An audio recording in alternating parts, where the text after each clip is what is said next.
Hello, dears, and welcome to Al-Hussaini Virtual Lab Pathology Talks, Tips, and Practical Tips. What I'm going to be sharing with you today is a nice example of a smooth muscle tumor of uncertain malignant potential. So this is a case of a 32-year-old female patient who presented with abnormal uterine bleeding and on investigation was found to have a fibroid. So she underwent myomectomy.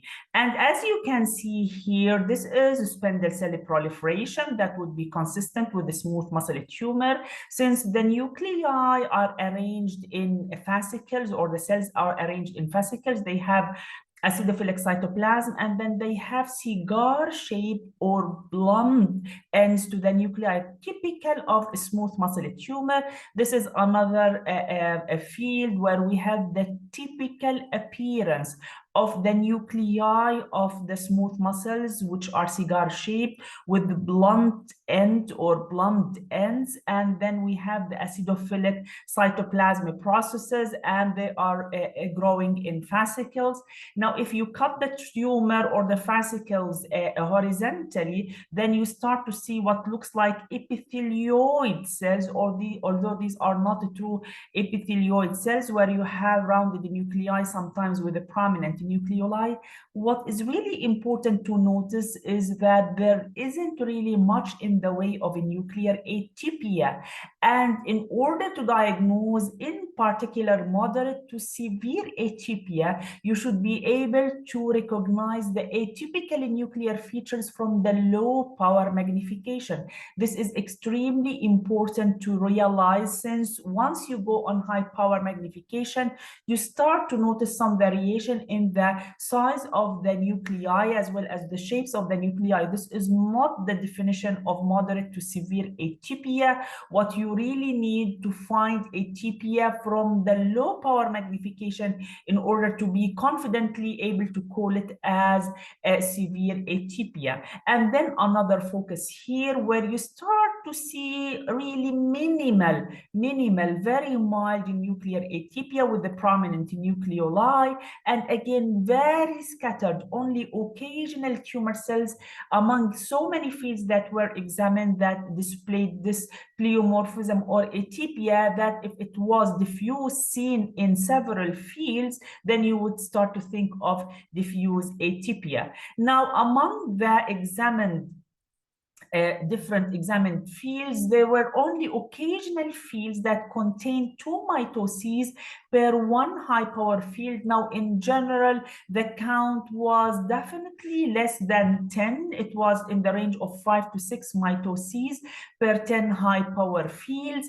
But what was really worrisome feature that was seen at several foci is the presence of the geographic punctate necrosis, tumor necrosis, that to me was in a way reminiscent of the necrosis that we see in glioblastoma. Why is that? Because of the presence of what looked like palisading to the sides, and then we have a tumor necrosis, coagulative tumor necrosis, in which we see the shadows of the tumor cells in the background, and then abruptly these are really rimmed by the tumor cells. And this is another focus that is showing the necrosis, that coagulative type tumor necrosis, that gets one to be really worried whether this is leiomyosarcoma or not.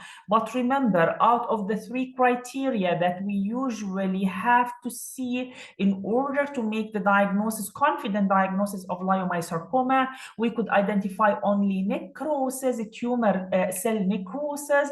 There wasn't an evidence of increase in the mitotic activity, and the pleomorphism was not moderate to severe. At best, it was mild, especially when you go on higher power magnification. And the tumor cells were positive, diffusely positive with desmin, as well as smooth muscle acting, highlighting the cytoplasmic processes.